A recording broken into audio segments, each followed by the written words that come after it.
వీడియోలో ప్రీవియస్ టెట్లో వచ్చినటువంటి పేపర్ 1 ఎస్జిటి వాళ్ళకు పేపర్ 1 సంబంధించినటువంటి ప్రీవియస్లో వచ్చినటువంటి క్వశ్చన్ పేపర్ మొత్తం కూడా ఈ వీడియోలో మాట్లాడుకుంటాం. కొత్తగా ఈ వీడియోస్ అందరూ కూడా please subscribe channel and share friends. ముఖ్యంగా సైకాలజీ మనకు కనిపిస్తూ ఉంది. సైకాలజీలో ఉన్నటువంటి ప్రశ్నలు ముందుగా చూద్దాం. పెరుగుదల పెరుగుదల మరియు వికాసము అనేది సాధారణంగా వీటి కొలతకు సంబంధించినవి అన్నాడు. అంటే పెరుగుదల వికాసం అనేది దేనికి సంబంధించిన కొలత సంబంధించిన అన్నాడు. అంటే ఒక వ్యక్తి యొక్క గుణాత్మక అంశాలు మాత్రమేనా, ఒక వ్యక్తి యొక్క పరిమాణాత్మక అంశాలు మాత్రమేనా, వ్యక్తిలో సంభవించిన మార్పులా, లేదా వ్యక్తిలో అనువంశిక కారణాలు మాత్రమేనా? దీని ఆన్సర్ ఏంటంటే ఒక వ్యక్తిలో సంబంధించిన మార్పు తెలియజేస్తుంది. పెరుగుదల వికాసం అనేది ఒక వ్యక్తిలో సంబంధించిన మార్పును తెలియజేస్తుంది. ఆన్సరు 3. నెక్స్ట్ క్వశ్చన్ వచ్చేసి క్వశ్చన్ ఏంటన్నాడు, పియాజే ప్రకారము ఒక నిర్దిష్ట ప్రవర్తనను నిర్వహించడానికి సాధారణంగా సమర్థవంతంగా తోడ్పడే సంజ్ఞానాత్మక నిర్మాణం యొక్క యూనిట్ అన్నాడు. అంటే సంశీకరణమా, స్కిమానా, అనుగుణ్యమా, సమతుల్యమా అన్నాడు. పియాజే ప్రకారం అంటే ఇక్కడ స్కిమా అవుతుంది. ఏమన్నాడు? స్కిమా అంటే ఏంటంటే ఇక్కడ సాధారణంగా సమర్థంగా తోడ్పడే సంజ్ఞానాత్మక నిర్మాణం యొక్క యూనిట్ను స్కిమా అంటాం. నెక్స్ట్ క్వశ్చన్ చూసినట్లయితే ఈ క్రింది వాటిలో ఫలిత నియమానికి ఉదాహరణ అడిగిండు. ఫలిత నియమానికి ఉదాహరణ. ఆప్షన్ 1 ఏమన్నాడు? ఉపాధ్యాయుడు తన ప్రాథమిక పాఠశాల విద్యార్థులకు కొన్ని గణిత సమస్యలను సెలవుల్లో ఇంటి పనిగా ఇచ్చాడు అన్నాడు. ఉపాధ్యాయుడు తన 4వ తరగతి విద్యార్థులకు వారు 1వ తరగతిలో నేర్చుకుని ఏదైనా ఒక పద్యము పఠించమని అడిగాడు అన్నాడు. థర్డ్ ఆప్షన్ ఏమి ఇచ్చాడంటే ఉపాధ్యాయుడు వర్ణమాల రాయడంను గ్రేడ్ 1లో మాత్రమే పరిచయం చేశారు అన్నాడు. ఫోర్త్ ఆప్షన్ ఏమి ఇచ్చిందంటే ఉపాధ్యాయుడు ఒక విద్యార్థిని ప్రతిసారి క్లాస్లో మెచ్చుకోవడం వల్ల అతను గణిత సమస్యలను త్వరగా పరిష్కరించడం ప్రారంభించాడు అనేది ఇక్కడ సరైన ఆన్సర్. ఇక్కడ క్వశ్చన్ ఏమన్నాడు? క్వశ్చన్ ఏంటంటే ఫలిత నియమానికి ఉదాహరణ. దీనికి ఆన్సర్ ఏంటంటే ఉపాధ్యాయుడు ఒక విద్యార్థి ప్రతిసారి క్లాస్లో మెచ్చుకోవడం వల్ల అతడు గణిత సమస్యను త్వరగా పరిష్కరించడం చేయగలుగుతాడు. ఎందుకంటే అతను మెచ్చుకోవడం వల్ల ఆ సబ్జెక్ట్ పైన అంటే ఇంట్రెస్ట్ కూడా పెంచుకునే అవకాశం ఉంటుంది. నెక్స్ట్ క్వశ్చన్ చూద్దాం. నెక్స్ట్ క్వశ్చన్ వైగటస్కి ప్రకారము ఒక వ్యక్తి యొక్క అభివృద్ధిలో ఇది ప్రధాన పాత్ర పోషిస్తుంది. ఇక్కడ సంస్కృతి, అచేతన మనస్స, అనువంశికతన, హార్మోన్ల. ఇక్కడ ఒక వైగటస్కి ప్రకారం ఏంటంటే ఒక వ్యక్తిలో అభివృద్ధిలో ప్రధాన పాత్ర వహించేది అచేతన మనసు కాదు, సంస్కృతి అండి. ఆన్సర్ ఏంటంటే సంస్కృతి, కల్చర్. నెక్స్ట్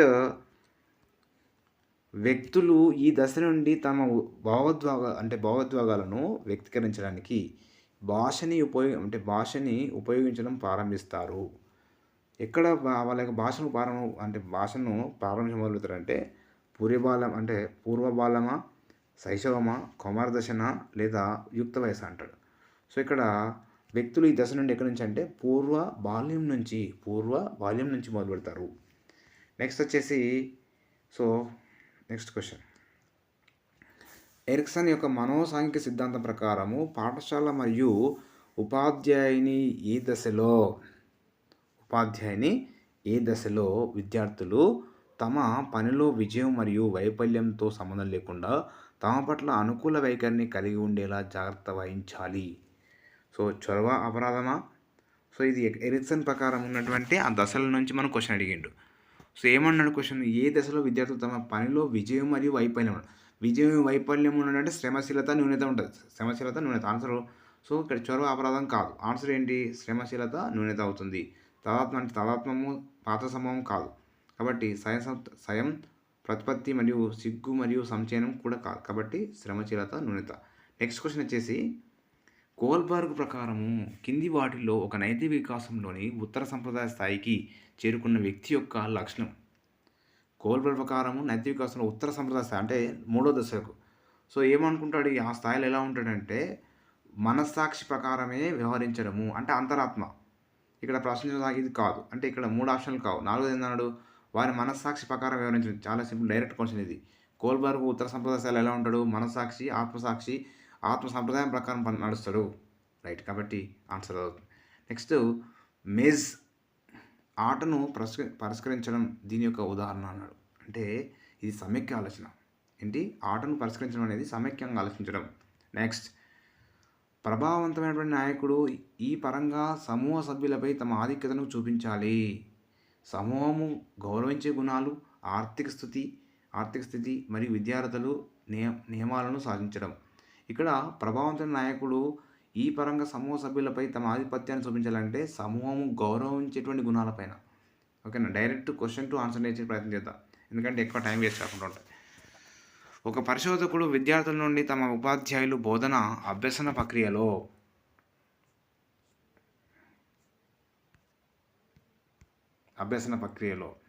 సో సోషల్ మీడియాను ఉపయోగిస్తున్నారా అని తెలుసుకున్నట్టుకు సమాచారాన్ని సేకరించాడు. సమాచారం సేకరించడానికి పరిశోధకుడు ఉపయోగించే పద్ధతి అన్నాడు. ఒక పరిశోధక విద్యార్థుల నుండి తమ ఉపాధ్యాయులు బోధన అభ్యసన ప్రక్రియలో సోషల్ మీడియా ఉపయోగిస్తున్నారు అంటే ఇక్కడ ఏంటి, ఏ పద్ధతి? సర్వే పద్ధతి. అంటే సర్వే చేయడం కోసం కాబట్టి సర్వే అవుతుంది. నెక్స్ట్ గెసాల్ట్ ప్రకారము కింది వాటిలో అభ్యసనానికి ఆధారం అన్నాడు. అంటే అంతర్దృష్టి అవుతుంది. గెసాల్ట్ అంటే వీళ్ళు అంతర్దృష్టివాదులు కాబట్టి అభ్యసనానికి ఆధారం అంతర్దృష్టి. నెక్స్ట్ నైపుణ్యాల అభివృద్ధిపై దృష్టి సారించే అభ్యసనం రంగము అన్నాడు. నైపుణ్యాలు అంటేనే మనకు జ్ఞానాత్మక రంగము, భాషా రంగము, చలనాత్మక రంగం. నైపుణ్యాలు అంటే ఇక్కడ చలన సంబంధించిన నైపుణ్యాలకు సంబంధించింది కాబట్టి ఇది చలనాత్మక రంగం. డైరెక్ట్ ఆన్సర్ వస్తుంది. డైరెక్ట్ క్వశ్చన్ అది. నెక్స్ట్ రాహుల్ ఆసియా ఖండం గురించి నేర్చుకున్న తర్వాత ఉత్తర అమెరికా గురించి నేర్చుకున్నాడు. పరీక్షలో ఆసియాను గురించి నేర్చుకున్నది జోక్యం చేసుకోవడం వలన అతను ఉత్తర అమెరికాకు సంబంధించిన ప్రశ్నకు సమాధానం రాయలేకపోయాడు. ఇది ఈ రకమైన విస్మృతి కలిగింది. అంటే 2 అంశాలు నేర్చుకున్నాడు కాబట్టి ఇక్కడ ఏమవుతుంది, ఇది పురోగమన అవరోధము. అంటే ఫస్ట్ చూడండి, ఇక్కడ ఏంది, గతం అనేది ఇక్కడ కొంతవరకు అవరోధం కల్పిస్తుంది కాబట్టి పురోగమన అవరోధము. నెక్స్ట్ క్రింది వాటిలో అనుకూల బదిలీని ప్రోత్సహించే దానిని గుర్తించండి అన్నాడు. అనుకూల బదిలీని ప్రోత్సహించే దానికి ఏమన్నా సరే అంటే ఇందులో బట్టి పద్ధతి ఉపయోగించడం, కొత్త భావనలు ఒంటరిగా నేర్చుకోవడం, నెక్స్ట్ నేర్చుకున్న సూత్రాలను నూతన పరిస్థితులకు ఉపయోగించడం, గత అభ్యాసనాన్ని అణచివేయడం. ఏంటంటే ఇక్కడ నేర్చుకున్న సూత్రాలను నూతన పరిస్థితుల్లో ఉపయోగించడం అనేది బదిలీ ప్రోత్సహించేటువంటి, అంటే అనుకూల బదిలీని ప్రోత్సహించేది ఏంటి సార్ అంటే నేర్చుకున్న సూత్రాలను నూతన పరిస్థితుల్లో ఉపయోగించడం అనేది సరైనది. నెక్స్ట్ క్రింది వాటిలో పాఠశాలలో సమ్మిళిత విద్యను అమలు చేయడానికి అనుసరించాల్సిన విధానం కానిది అన్నాడు. విధానం కానిది ఏంటంటే ప్రత్యేక అవసరాలు గల పిల్లలు ప్రధాన స్రవంతి పిల్లల నుండి దూరం చేయడం అనేది కాదు. అంటే ఇది ఆయనది ఏంటి, ఉపాధ్యాయుని సామర్థ్యం పెంచడం ఒకటి. ఓకేనా? అభ్యాసకులు అందరికీ సరిపోయేలా భవనాలను పునరుద్ధరించడం, పిల్లలందరికీ అభ్యాస సామాగ్రి అందుబాటులో ఉంచడం అనేది అవి సరిగ్గా. నెక్స్ట్ కృత్యాధార అభ్యాసం యొక్క ప్రధాన ఉద్దేశం అన్నాడు. కృత్యాధార అంటే ఇక్కడ ఏంటి, యాక్టివిటీ బేస్డ్ అన్నాడు. యాక్టివిటీ బేస్డ్ లెర్నింగ్ యొక్క ఉద్దేశం ఏంటంటే అభ్యసనము ఆచరణాత్మక అనుభవంపై ఆధారపడి ఉండాలి. ఎట్లుండాలా, అభ్యసనం అనేది ఆచరణాత్మక అనుభవం అంటే ఆప్షన్ 2 కరెక్ట్ అవుతుంది. అభ్యసనం అనేది ఆచరణాత్మక అనుభవం మీద ఆధారపడి ఉండాలి. నెక్స్ట్ క్వశ్చన్ వచ్చేసి క్రింది వాటిలో పాఠశాలలో విద్యార్థులకు వ్యక్తిగత లేదా సమూహ కృత్యాన్ని ఇవ్వడానికి ఉపాధ్యాయులు పాటించవలసిన ముఖ్య కారకం అన్నాడు. కింది వాటిలో పాఠశాలలోని విద్యార్థులకు వ్యక్తిగత లేదా సమూహ కృత్యాన్ని ఇవ్వడానికి ఉపాధ్యాయులు పాటించవలసిన ముఖ్యమైన కారకం అన్నాడు. ఏ కారకం అంటే విద్యార్థుల యొక్క సామర్థ్యాలు అనేది ప్రధాన కారకం అది. నెక్స్ట్ 18th క్వశ్చన్ వచ్చేసి సర్పిలాకార విద్యా ప్రణాళిక ముఖ్యంగా మనోవిజ్ఞానానికి ఈ శాస్త్రవేత్తలు ఆపాదించబడింది. సర్పిలాకార విద్యా ప్రణాళిక ముఖ్యంగా ఈ మనోవైజ్ఞానిక శాస్త్రవేత్త ఆపాదించారు. ఎవరు ఆపాదించారు? ఈ సర్పిలాకార విద్యా ప్రణాళిక గురించి జెరోమ్ బ్రూనర్ చెప్పాడండి. Answer 2 Jerome Bruner. నెక్స్ట్ బోధన అభ్యసనం యొక్క సమర్థవంతమైన ప్రణాళికలో ముఖ్యమైన అంశాల్లో ఒకటి ఏంటండి? ఇక్కడ బోధన అభ్యసనం యొక్క సమర్థవంతమైన ప్రణాళికలో ముఖ్యమైన అంశాల్లో ఒకటి ఏంటంటే వైయక్తిక భేదాలు నెరవేర్చడం అనేది సరైన answer. Option 3 correct answer. Next పిల్లల యొక్క మణికట్టు ఎముకల ఎక్స్ రే అతని అంతిమ పరిణామం ఏమిటో సుమారుగా తెలియజేస్తుంది. ఇది వికాసం యొక్క ఈ సూత్రానికి ఉదాహరణ అన్నాడు. అంటే ఇది ఏమవుతుంది, వికాసం సాధారణ నిర్దిష్ట భాగాలు కాదు. వికాసం అనేది ప్రాగత్కరించేటువంటి కలిగేది. అంటే వికాసము ప్రాగత్కరించే అంశం సంబంధించింది ఇది. ఇండైరెక్ట్గా అడిగిండు. ఇవి యొక్క సూత్రాలు నేర్చుకుంటే దాన్ని ఆన్సర్ చేయొచ్చు. నెక్స్ట్ వచ్చేసి ఉద్దేశపూర్వక విస్మృతి గురించి అన్నాడు. ఉద్దేశపూర్వక విస్మృతి అంటే ఏంటంటే దమనం. అంటే ఇక్కడ చూడండి, ఈ యొక్క మనకు సిగ్మండ్ ఫ్రాయిడ్ ఉన్నటువంటి వాటిని సిగ్మండ్ ఫ్రాయిడ్ రాసినటువంటి ఆ యొక్క రక్షతంత్రాల నుంచి క్వశ్చన్ అడిగిండు. ఎట్లా అడిగిండు? ఉద్దేశపూర్వకంగా మర్చిపోతున్నాడు. మరణవార్త అంటే ఒక మరణవార్త మర్చిపోవడం లేదా ఒక యాక్సిడెంట్ను మర్చిపోవడం, అది ఉద్దేశపూర్వకంగా మర్చిపోతుంది కాబట్టి అది దమనం అవుతుంది. నెక్స్ట్, మార్గదర్శకత్వం అనేది ఏంటి సార్ అంటే మెరుగైన సర్దుబాటు కోసం ఒక మద్దతు. ఓకేనా, మెరుగైన సర్దుబాటు కోసం ఒక మద్దతు సరైన ఆన్సర్. నెక్స్ట్ క్వశ్చన్ 23వ క్వశ్చన్. ఆర్టీ చట్టం 2009 నిబంధనలకు విరుద్ధంగా క్యాపిటేషన్ ఫీజు వసూలు చేస్తే పాఠశాల జరిమానాగా విధించబడే మొత్తము వసూలు చేసిన ఫీజుకు 10 రెట్లు వరకు అనేది. సో ఇది క్వశ్చన్ ఉంటుంది, మనకు ఆల్రెడీ దీని గురించి ఇచ్చాడు. ఆర్టీ చట్టం 2009 నిబంధనల ప్రకారం విరుద్ధంగా క్యాపిటేషన్ ఫీజు వసూలు చేస్తే పాఠశాలపై జరిమానా ఎంత విధించబడే మొత్తం ఎంతంటే వసూలు చేసిన ఫీజుకు ఎన్ని రెట్లు వేయాలి? సో 10 రెట్లు వేయాలి, అది గుర్తుపెట్టుకోండి, 10 రెట్లు చేయాలి. నెక్స్ట్, కింది వాటిలో ఎన్సీఎఫ్ సిఫారసు చేయబడినది నాట్ అన్నాడు. నేను ఎన్సీఎఫ్ చేయబడినది ఏంటిది? దీవాసూత్రం చెప్పలే కాబట్టి అది కాదు. ఉత్తేజపరిచినటువంటి పాఠశాల వాతావరణం కల్పించాలని చెప్పింది, సమైక్య విధానం ఉండాలని చెప్పింది, పాఠ్యపుస్తకాల బహుతత్వము అని చెప్పింది, అంటే plurality of the text books అని చెప్పింది, కానీ దీవాసూత్రం చెప్పలేదు, అది కానిది. నెక్స్ట్ 25వ క్వశ్చన్. ధ్వనులు, రూపాంతరాలు, వాక్య నిర్మాణము, అర్థాలు మొదలైనవి వీటి యొక్క మూలకాలు అంటే ఉద్వేగాల, భాషన, సజ్ఞానమా, జ్ఞానమా అంటున్నాడు. భాష అండి దీని యొక్క ఆన్సర్. అంటే ధ్వనులు ఎలా వస్తుంది? భాష నుంచి వస్తుంది కాబట్టి ధ్వనులు, రూపాంతరాలు, వ్యక్తి నిర్మాణం అనేది భాష నుంచి వస్తుంది కాబట్టి భాష. నెక్స్ట్ లాంగ్వేజ్ అన్నాడు. నెక్స్ట్ 26. అభ్యసన వక్రరేఖల్లో తర్వాత అంటే మెరుగుదల ఉన్నప్పటికీ కొంతకాలం పాటు స్పష్టమైనటువంటి పురోగతి లేని కాలము ప్రారంభ దూకుడు, భౌతిక పరిధి, పీఠభూమి, హెచ్చుతగ్గులు. ఆన్సర్ ఏంటంటే ఇక్కడ సో అభ్యసన వక్రరేఖలో తర్వాత మెరుగుదల ఉన్నప్పటికీ కొంతకాలం పాటు స్పష్టమైనటువంటి పురోగతికి లేని కాలం అన్నాడు. ఇది పీఠభూమి దశ అండి, పీఠభూమి. Next 27వ question. పావులో నిబంధన సిద్ధాంతం ప్రకారము గంట మోగడము ఇది నిర్బంధిత ప్రతిస్పందన, నిర్బంధిత ఉద్దీపన లేదా నిబంధిత ఉద్దీపన అంటే నిబంధిత ఉద్దీపన, సంబంధన ఉద్దీపన అండి, గంట కొట్టడం. నెక్స్ట్, ప్రజ్ఞాలబ్ధి యొక్క భావనను ప్రవేశపెట్టిన వారు ఎవరు? డైరెక్ట్ క్వశ్చన్ అడిగాడు. ప్రజ్ఞాలబ్ధి ఐక్యూ భావనను ప్రవేశపెట్టిన వారు ఎవరన్నాడు? సో విలియం స్టెర్న్ అండి. ఇక్కడ ప్రజ్ఞాలబ్ధి ప్రవేశపెట్టింది విలియం స్టెర్న్. ఎవరండి? William Stern. నెక్స్ట్ వచ్చేసి విలియం స్టెర్న్.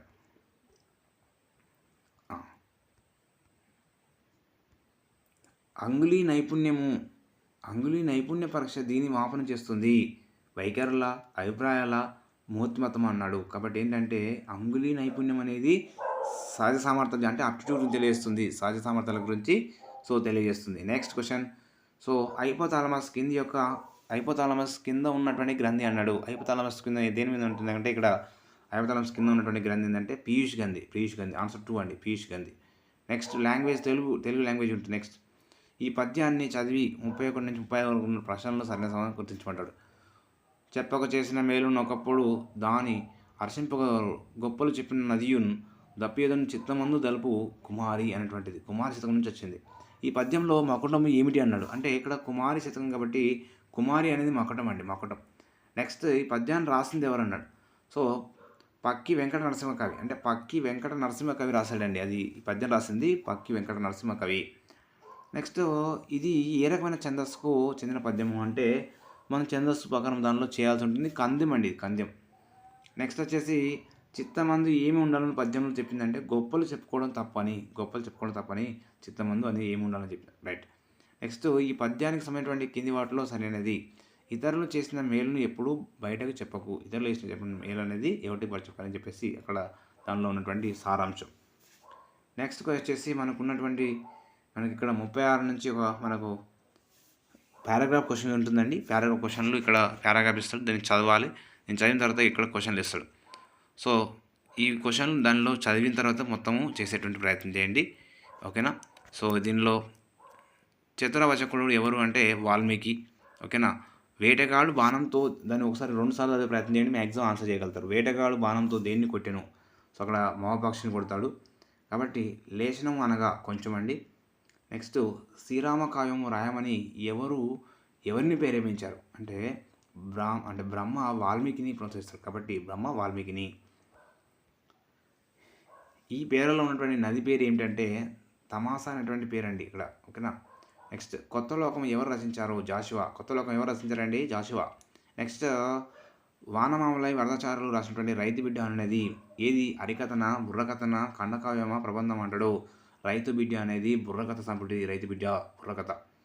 సో వృత్తసాయము పాఠము రామాయణంలో ఏ కాండం నుండి తీసుకున్నారు అంటే బాలకాండన, సుందరకాండన, అయోధ్యకాండన, యుద్ధకాండ అంటే వృత్తసాయం అనేది యుద్ధకాండ నుంచి తీసుకున్నారండి. యుద్ధకాండ ఎందుకంటే నెక్స్ట్ యుద్ధం జరుగుతున్నప్పుడు యుద్ధకాండ అంశం నుంచి. నెక్స్ట్ దేశీ సంప్రదాయంలో రచనలు చేసిన కవి. దేశీ సంప్రదాయంలో రచన చేసిన కవి ఎవరంటే తిక్కన, ఎర్రన, వేమగంట్య, పాల్కు సోమనాథుడ. సో గుర్తుపెట్టుకోండి, దేశీ సంప్రదాయంలో రచన చేసిన కవి పాల్కురికి సోమనాథుడు. రాజిల్లు అనే పదానికి అర్థము ప్రకాశించు. రాజిల్లు అంటే ఏంటంటే ప్రకాశించు. చూడండి, రాజిల్లు నీ యొక్క ఇల్లు రాజిల్లు అంటే నీ ఇల్లు ప్రకాశించు అన్నట్టు. కాబట్టి ఆ విధంగా. సో యామిని అనే పదానికి పర్యాపదము అంటే నిశిది, రాత్రి. యామిని అనే పర్యాపదాలు అడిగింది. పర్యాపదాలు కూడా గుర్తుపెట్టుకోవాలి. నిశిది, రాత్రి. నెక్స్ట్ వచ్చేసి కాలం అనే పదానికి నానార్థాలు అన్నాడు. కాలం అంటే నల్ల అనేది సమయము. నెక్స్ట్ కల్వ అనే పదానికి వికృత పదం అంటే కుల్వ అనే పదానికి వికృత పదము. సో కాల్వ. నెక్స్ట్ వచ్చేసి వసుధ అనే పదానికి వసుధ అనే పదానికి ఉత్పత్తి అర్థం అడిగాను. వసుధ అనే పదార్థానికి అంటే ఇక్కడ చూడండి. సో వసుధ. సో వసుధ అనే పదానికి ఉత్పత్తి అర్థం ఏంటంటే ద్రవ్యాదులను ధరించినది. ద్రవ్యదములను దర్శించినది. న అన్నది ఏ వర్గం చెందినది? కావర్గం, టావర్గము, తావర్గము, పావర్గం అన్నాడు. సో టావర్గం అండి, టావర్గము. నెక్స్ట్ ఇక్కడ వైకల్పం అనగా సంధి జరగవచ్చు, జరగపోవచ్చు అనేది వైకల్పం అండి. సంధి జరగవచ్చు, జరగపోవచ్చు. నెక్స్ట్ వచ్చేసి ఉత్తర పద ప్రాధాన్యత తెలిపేటువంటి అంటే సమాసం ఏదన్నాడు? ఉత్తర పద ప్రాధాన్యత తెలిపే సమాసము దిగువ తత్పురుష సమాసమా, అవ్యభావ సమాసం అంటే ద్వంద్వ సమాసము. త్వత్క్షణం అనే పదానికి ఘన విభజన చేస్తే ఎలా ఉంటుంది? చూడండి, త్వత్ అంటే ఇక్కడ చూడండి, త్వత్ గురువు. నెక్స్ట్ క్షణం లఘువు, గురువు. కాబట్టి లఘు అంటే ఫస్ట్ గురువు, లఘు వస్తుంది. కాబట్టి ఇది ఘన విభజన చేస్తే ఆన్సర్ ఈజీగా చేయగలుగుతారు. నెక్స్ట్ వ్యాకరణ పరంగా ఇత్తు అనగా ఇత్తు అంటే ఇకారము. ఇకారముకు కాబట్టి ఇత్తు అంటే ఇకారం అండి. నెక్స్ట్ స్వభావవాదాన్ని ప్రతిపాదించిన వారు ఎవరు అంటే ఇక్కడ సిద్ధాంతం నుంచి క్వశ్చన్ అడిగాడు. సో పైథాగరస్, ప్లేటో అండి. స్వభావవాదాన్ని ప్రతిపాదించిన వారు ఎవరు సార్ అంటే పైథాగరస్, ప్లేటో అండి. ప్లేటో. కింది ఉత్తమ శ్రవణ లక్షణములను సరైన వాటిని గుర్తించండి. చూడండి, ఉత్తమ శ్రవణ లక్షణాలు అంటే ఉత్తమ శ్రవణ అంటే మనం శ్రవణం చేయడంలో అంటే వినడంలో ఉన్నటువంటి మంచి లక్షణం అడిగింది. సో ఇక్కడ బి ధ్వనులు ఉనికిమును స్వర్ణభేదను గ్రహిస్తారు. ఎస్. నెక్స్ట్ సి అన్నాడు అంటే విన్న ధ్వనులను తనకు తెలిసిన ధ్వనులతో పోల్చి చూసుకుంటాడు. ఎస్, సి కరెక్టే. డి ఏకాగ్రతతో వింటారు. ఇక్కడ ఏ కాదండి, కాబట్టి బిసిడి. నెక్స్ట్ క్వశ్చన్ వచ్చేసి మాంటిసోరీ ప్రతిపాదించిన పద్ధతిని ఒక బోధన పద్ధతి మాత్రమే కాదని విద్యారంగంలో విప్లవాత్మక ఆలోచన విధానమైన అభిప్రాయపడినవారు ఎవరు చెప్పేశారంటే మాంటిసోరీ ప్రతిపాదించిన పద్ధతిని ఒక బోధన పద్ధతి మాత్రమే కాదో విద్యారంగంలో విప్లవాత్మక మార్పులు ఆలోచించిన విధానం అభిప్రాయపడినవారు గిజుబాయ్. ఎవరండి? గిజుబాయ్. నెక్స్ట్ త్రిపార్శ్వ ఉపకరణములు ఏంటంటే ఇక్కడ త్రిపార్శ్వ ఉపకరణలు ఎగ్జాంపుల్ అడిగిండు. మాతృకలు, నమూనాలు, విద్యా పరికరాలు, పెట్టెలు, వీటి నుంచి క్వశ్చన్ అడిగాడు. నెక్స్ట్ వచ్చేసి పిల్లల్లో భాగస్వామ్యం, ప్రతిస్పందనలు, లఘుపక్ష, అంతర్భావం మూల్యాంకనం ఏంటంటే నిర్మాణాత్మక మూల్యాంకనం. చూడండి, సో పిల్లల్లో భాగస్వామ్యం, ప్రతిస్పందనలు, లఘుపక్ష, అంతర్భావం మూల్యాంకనం ఏంటంటే పిల్లల భాగస్వామ్యం, ప్రతిస్పందనలు, లఘుపక్ష. ఇంత ఇక్కడ ఫార్మేటివ్ ఎగ్జాంపుల్ అండి. అందులో కాబట్టి మనకు ఈ 4 ఉంటాయి చూడండి. కాబట్టి సో ఫార్మేటివ్ అంటే ఫార్మేటివ్లో మనకు పిల్లల భాగస్వామ్యం ఉంటుంది, ప్రతిస్పందన ఉంటుంది, లఘుపక్ష ఉంటుంది, అంతర్భావం. కాబట్టి నిర్మాత మూల్యాంకనం ఈజీ క్వశ్చన్ ఇది. నెక్స్ట్ వచ్చేసి లాంగ్వేజ్, ఇంగ్లీషు పారాగ్రాఫ్ చదివి దీన్ని ఆన్సర్ చేయాల్సి ఉంటుంది. తర్వాత మనము మిగిలిన ఇంగ్లీష్ తప్ప మిగతా ఇంగ్లీష్ కూడా వేరే వీలైతే చూద్దాం. సరే, ఇంగ్లీష్ కూడా చూద్దాం వీలైన వరకు. సో ఇక్కడ ఏంటంటే ఇంగ్లీష్ ఫస్ట్ పారాగ్రాఫ్ చదవాలండి 60 నుంచి 65 వరకు. సో పారాగ్రాఫ్ దీనిలో క్వశ్చన్ అడుగుతాడు. So Akbar consult is the clever just the Birbal to option. So 4 give to potful of the wisdom. అది యాజ్ పర్ పారాగ్రాఫ్ ప్రకారం. As per a kings note the pot of the pot the sent the neighbouring king contains. ఏమవుతుంది? Pumpkin అండి answer అక్కడ. Next the neighbouring king was realized is the mistake in the mistake is asking for the పార్ట్ఫుల్ wisdom. Next వచ్చేసి as for passage the following statement not correct. అందులో ప్రకారము neighbouring kings was able to take out the wisdom from the pot. Next వచ్చేసి he begged the emperor to forgive him whom does he refer to here అన్నాడు. So దీన్ని మనము okay ఏమన్నాడు, the neighbouring the king. దీని answer ఏంటంటే the neighbouring king. Next question వచ్చేసి though physiotherapy can dash some types of pain. So physiotherapy అనేది ఇక్కడ ఏంటో ఉండొచ్చు, complete the sentence which is the correct option. అంటే ఇందులో ఏమవుతుంది, సెకండ్ ఆప్షన్ కరెక్ట్ అవుతుందండి. ఓకేనా. నెక్స్ట్ వచ్చేసి so I assumed that you were an extrovert. Choose the antonym the ఎక్స్ట్రోవర్ట్కు ఏంటంటే ఇంట్రోవర్ట్. కాబట్టి ఏమన్నాడు ఇక్కడ ఎగ్జాక్ట్లీగా యాంటోమ్ అంటే ఇక్కడ వ్యతిరేక పదం అంటే ఎక్స్ట్రోవర్ట్కు ఇంట్రోవర్ట్ అండి. అంటే ఎక్స్ట్రోవర్ట్ బహిర్గతుడు, ఇంట్రోవర్ట్ అంటే అంతర్గతుడు. కాబట్టి దానికి ఆన్సర్ కరెక్ట్ అవుతుంది. Next identify the parts of content the errors in the sentence. ఇందులో ఎర్రర్స్ ఉన్నాయి, వాటిని మనము ఏది ఎర్రర్స్ ఉందో మనము ఐడెంటిఫై చేయాలి. ద పొలిటికల్ అంటే the police detective careful collected the samples for the DNA testing. So ఇందులో ఏం మిస్టేక్ ఉంది సార్ అంటే the careful collected is the wrong, అంటే ఎర్రర్స్ ఉన్నాయి. నెక్స్ట్ వచ్చేసి don't say word this sentence ఇదే ఇన్ ద ఇండికేట్స్. ఏం చేస్తుంది, డోంట్ సే వర్డ్ ఇది కమాండ్ అండి, రిక్వెస్ట్ కాదు. డోంట్ సే వర్డ్ చాలా డైరెక్ట్గా చెప్తున్నాడు. కాబట్టి రిక్వెస్ట్ అదే ప్లీజ్ గివ్ అంటాడు, అది రిక్వెస్ట్ అన్నట్టు. Question what is your name, అది క్వశ్చన్ అవుతుంది. కాబట్టి ఇక్కడ సీకింగ్ పర్మిషన్ అంటే ప్లీజ్ అంటే ఇక్కడ ఏంది మే ఐ కమ్ ఇన్ అన్నది సీకింగ్ పర్మిషన్. కాబట్టి ఇది కమాండ్ లాగా ఉంది. ఇక్కడ డోంట్ సే వర్డ్ అన్నాడు, డైరెక్ట్ అంటున్నాడు కాబట్టి కమాండ్ అవుతుంది. కాబట్టి అది ఆన్సర్ కమాండ్. నెక్స్ట్ అండి ఓకే ఇన్కరెక్ట్ సెంటెన్స్ అన్నాడు. The children are excited to the see an elephant at the zoo. The elephant needs the extensively land areas in the to survival. So ఇక్కడ answer ఏది correct వస్తారంటే the elephants needs to అంటే extensively land areas to survival is the correct answer. Next choose the option best experience of the meaning the idioms అడిగాడు. To bell the cat అన్నాడు. So దీనికి correct answer ఏంటంటే to face a risk అనేది correct answer. Choose the correct spelled word. దీనిలో correct spelled కూడా అడుగుతున్నాడు, అంటే correct అంటే స్పెల్లింగ్ అడుగుతున్నాడు. సో అసలే అంటే ఇక్కడ క్లియరేట్ అంటే మామూలుగా దీనికి సంబంధించినది ఏ కరెక్ట్ అవుతుంది. Next thieves in the dash house in the middle of the night. Choose the correct option the complete sentence అన్నాడు. Break out break into, so broken down, so broke into అనేది ఆన్సర్ కరెక్ట్ ఉంటుంది. Next we know dash event honest అన్నాడు. So ఇక్కడ ఏమంటుంది film అంతే మామూలుగా దీనిలో option ఏదో కరెక్టో చెప్పండి, దట్ వస్తుంది. నెక్స్ట్ వచ్చేసి so negligency causes many the serious the accidents. So select the passive voice sentence. దీన్ని select the passivise sentence correct చేయమంటున్నాడు.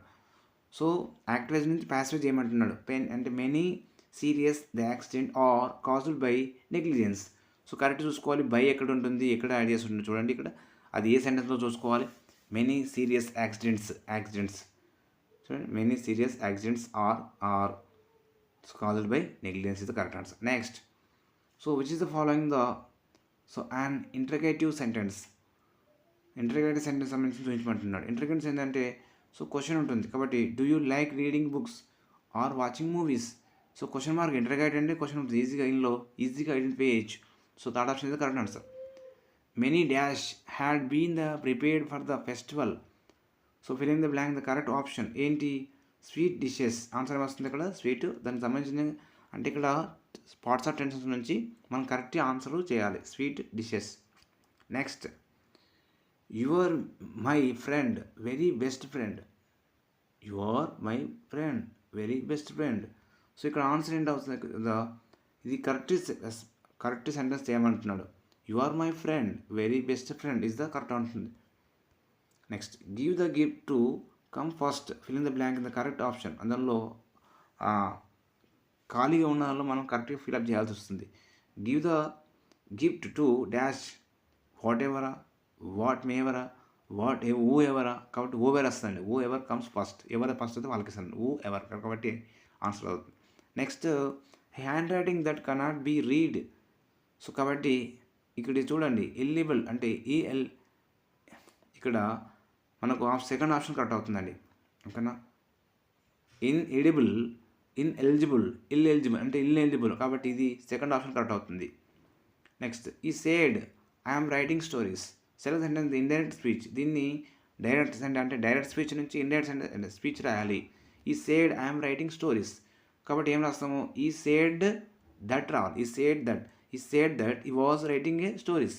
సో ఇది ఏ సెంటెన్స్లో ఉంది, ఏ సెంట్ అంటే మనము సింపుల్, సో ప్రజెంట్ కంటిన్యూటెన్స్లో ఉంటే దీన్ని పాస్ట్ కంటిన్యూటెన్స్లో రాయాలా. సో ఈ సేడ్ ఐఎమ్ రైటింగ్ స్టోరీస్ అన్నాడు, కాబట్టి ఇది ప్రజెంట్ కంటిన్యూటెన్స్లో ఉంది. ఏంలో రాయాలి, పాస్ట్ కంటిన్యూటెన్స్లో రాయాలి. కాబట్టి he said that he was writing a stories. Okay. Identify the correct sentence. Okay చూడండి. So my mother want me and turn the TV off and have a dinner is the correct answer. దీనికి సంబంధించిన correct sentence చేయాలి. Next వచ్చేసి so arrange the following the order the meaningful sentence. ఇందులో ఇది correct sentence మనం వేయాలి. First ఏమవుతుంది, A వస్తుంది, after the second world war. So next D వస్తుంది. డి ఏంటి, the leaders in the western world tried. So next C వస్తుందండి, to build the institution. So B వస్తుంది, టు బిల్డ్ ద అంటే B వస్తుంది, to prevent the conflict the war. కాబట్టి ఇది sequence ఆర్డర్లో మనం చేయాల్సి ఉంటుంది, మీనింగ్ఫుల్గా రావాలన్నట్టు. So medical science as dash almost in everything the except death. So ఇందులో మనం correct fill in the bank అనేది ఫిల్అప్ చేయాల్సి ఉంటుంది. So conquered. ఓకే. నెక్స్ట్ వచ్చేసి దిస్ ఈజ్ ద అంటే component in the each unit the primary English text book Telangana state board for the self assessments for the student on the unit they read. So correct answer ఏంటవుతుంది, how well did I understand this unit. Next వచ్చేసి the following not feature the language the acquisition. కాబట్టి దీనికి సంబంధించిన ఆన్సర్ ఏంటంటే conscious of the process is the correct answer. So universal grammar is associated with అంటే Chomsky. Universal grammar is associated with Chomsky. The main advantage the reading the aloud is that అంటే మనం reading గట్టిగా చదవడం వల్ల ఏం prize ఉంటుంది, to improve the pronunciation is the articulations. కాబట్టి మనం ఇంప్రూవ్ చేసుకోగలుగుతాం ప్రొనౌన్సియేషన్ అనేది, కాబట్టి ఇది సరైన ఆన్సర్. నెక్స్ట్ వచ్చేసి in India English was the first introduced in education during the governor of generals. ఎవరు, ఇది డైరెక్ట్ క్వశ్చన్ అడిగాడు, సింపుల్ క్వశ్చన్ ఇది. సో ఇంగ్లీష్ని ఫస్ట్ ఎవరు ఇంట్రడ్యూస్ చేస్తారంటే so lord William Bentinck. So 1835లో విలియం బెంటిక్ ప్రవేశపెట్టాడు. సో ఇది చాలా మీకు హిస్టరీ క్వశ్చన్ ఇది, అయినప్పటికీ ఇది ఇందులో కూడా ఉంది lord William Bentinck first studies. The following the least is the least in important while choosing the children the literature. So reputation of the writer. ఓకేనా. సో నెక్స్ట్ మ్యాథ్స్ ఉందండి. సో మ్యాథ్స్లో కాకుండా కొన్ని మనము సోషల్లో చేసేటువంటి ప్రయత్నం చేద్దాం. సోషల్ సంబంధించినవి ఇదంతా కూడా మ్యాథ్స్. సైన్స్ వీలైతే సైన్స్ క్వశ్చన్ కూడా చేద్దామండి. Okay, science question EVS. క్రింది వాటిలో కాండంలో ఆహారం నిల్వ చేసే మొక్కను గుర్తించండి. కాండంలో ఆహారం ఎక్కడ వేస్తుందండి, పసుపులో అండి. చూడండి, పసుపులో క్రింది వాటిలో కాండంలో ఆహారం నిల్వ చేసే మొక్కను గుర్తించండి. ఏంటి, సో పసుపు అండి. పసుపు. వయోజనుడిలో ఉండేటువంటి నమిలే దంతాల సంఖ్య అన్నాడు. ఎన్ని ఉంటాయండి, వయోజనుడిలో ఉండేటువంటి నమిలే దంతాల సంఖ్య 8 అండి, 8. నెక్స్ట్ కింది వాటిలో సరికాని జత అన్నాడు. అంటే ఇక్కడ సరికాని జత గుర్తించాలండి, సరికాని జత. కాబట్టి ఇక్కడ సరి అనేది ఫస్ట్ శక్తినిచ్చే ఆహారం కార్బోహైడ్రేట్, ఇది కరెక్టే. పెరుగుదలకు ఉపకరించే ఆహారం ప్రోటీన్లు కరెక్టే. ఆరోగ్య పరిరక్షణ విటమిన్లు కరెక్టే. అంటే ప్రేగు కదలికలు ఖనిజాలు కాదు. కాబట్టి సరైన ఆప్షన్ ఇక్కడ 4 కానిది. క్రింది వాటిలో గాలిలో ఎక్కువ పరిమాణంలో ఉండే వాయువు ఏదన్నాడు. సో మనకు గాలిలో ఎక్కువగా ఉండేది మీకు అందరికీ తెలుసు, నైట్రోజన్ ఎక్కువ ఉంటుంది. 78% ఉంటుంది. కాబట్టి నైట్రోజన్ కరెక్ట్, డైరెక్ట్ క్వశ్చన్ ఇది. ఒక వ్యక్తి మంటలు అంటుకుంటే మనము ఎస్డిఆర్ సూత్రాన్ని అనుసరిస్తాము. సో ఎస్డిఆర్ అంటే ఏంటని ఎస్డిఆర్ అంటే ఏంటంటే స్టాప్, డ్రాప్, రోల్. ఇక్కడ ఏం చేయాలా, స్టాప్ చేయాలా, డ్రాప్ చేయాలా, roll. Stop, drop, roll. Next వచ్చేసి కింది వాటిలో సరైన వాక్యాన్ని గుర్తించండి. సో సూర్యకాంతి ఇక్కడ సరైన అంటే వాక్యాన్ని అన్నాడు. సూర్యకాంతి, నీరు మరియు గాలి ఎప్పటికీ తరిగిపోనివి. ఇది సరైన ఆన్సరు. నెక్స్ట్ వచ్చేసి మానవ శరీరంలో అత్యంత పొడవైన మరియు బలమైన ఎముక అన్నాడు. సో తొడ ఎముక అండి. తొడ ఎముక అనేది ఫీమర్ అండి. ఫీమర్ అనేది చాలా గట్టిగా ఉంటుంది. పొడవైన ఎముక ఏంటంటే ఏంటి సార్ అంటే ఇక్కడ తొడ ఎముక. నెక్స్ట్ వచ్చేసి భూమిపై లభించే నీటిలో మంచినీటి శాతం అన్నాడు. భూమిపై లభించే నీటిలో మంచినీటి శాతం కేవలం 1% మాత్రమే అండి. గుర్తుపెట్టుకోండి, 1% మాత్రమే. నెక్స్ట్ కింది వాటిలో మానవ రక్తంలో లేనివి అన్నాడు. సో మానవ రక్తంలో లేనివి ఏంటంటే ఇవి ఎప్పుడో సైట్లు ఉండేయండి. రక్త పలికలు ఉంటాయి, రక్త కణాలు ఉంటాయి. ఏ రక్త కణాలు ఉంటాయి అంటే ఆర్బీసీ, డబ్ల్యూబీసీ ఉంటాయి. అంటే ప్లేట్స్, బ్లడ్ ప్లేట్స్ ఉంటాయి. కానీ మనకేముండవు. ఎప్పుడో సైట్లు అనేది ఉండవు. నెక్స్ట్ బంగారం తీగ దీనికి ఉదాహరణ అన్నాడు. ఇక్కడ బంగారు తీగ అనేది దీనికి ఉదాహరణ. స్వయంపోషకము, పర్ణజీవి అంటే పర్ణజీవి అండి. బంగారు తీగ అనేది పర్ణజీవికి సంబంధించింది. క్రింది వాటిలో గ్రీన్ హౌస్ వాయువును గుర్తించండి. మిథేన్ అండి. గ్రీన్ హౌస్ వాయువు అంటే మిథేన్, నైట్రోజన్ కాదు. కాబట్టి క్లోరిన్ కాదు, ఆర్గాన్. కాబట్టి కింది వాటిలో గ్రీన్ హౌస్ వాయువు గుర్తించండి, మిథేన్. నెక్స్ట్ ఏరేషన్ సూక్ష్మజీవులు వృద్ధి చెంది వ్యర్థ పదార్థాలను వేగంగా కూలేటట్లు చేయడానికి సహాయపడుతుంది. ఇది ఒక భౌతిక ప్రక్రియనా, జైవిక ప్రక్రియ అంటే జౌగిక ప్రక్రియ అని ఆన్సర్. జౌగిక ప్రక్రియ. కృష్ణా మరియు గోదావరి నదులు ఈ కనుమలు ఉద్భవించి సముద్రం వెంబడి డెల్టాను ఏర్పరుస్తాయి. కాబట్టి కృష్ణ గోదావరి ఎక్కడ ఉద్భవిస్తున్నాయి అంటే పశ్చిమ కనుమలో ఉద్భవిస్తున్నాయి. ఎక్కడ వెళ్తున్నాయి? తూర్పు తీరం వెంబడి వెళ్తున్నాయి ఆన్సరు. నెక్స్ట్ వచ్చేసి క్రింది వాటిలో ఆంధ్రప్రదేశ్తో సరిహద్దు కలిగినటువంటి తెలంగాణ జిల్లాలు అడిగిండు. కాబట్టి మనము మ్యాప్ బాగా చూసుకోవాలి. ఖమ్మము, సూర్యాపేట, నల్గొండ అండి. ఖమ్మం, సూర్యాపేట, నల్గొండ అనేది ఇక్కడ ఏంది ఆంధ్రప్రదేశ్తో మనకు ఏమన్నాడు? ఆంధ్రప్రదేశ్ సరిహద్దు కొన్ని జిల్లాలు గుర్తించుకున్నాడు. ఏవేవి? ఖమ్మము, కింద సైడ్ ఖమ్మము, సూర్యాపేట, నల్గొండ. నెక్స్ట్ కాకతీయులు కర్ణాటకలోని పాలకుర్తి వద్ద సైనికులు మరియు సామంతులుగా ఉంటూ తమ రాజ్యస్థాపనను ప్రారంభించారు. ఇక్కడ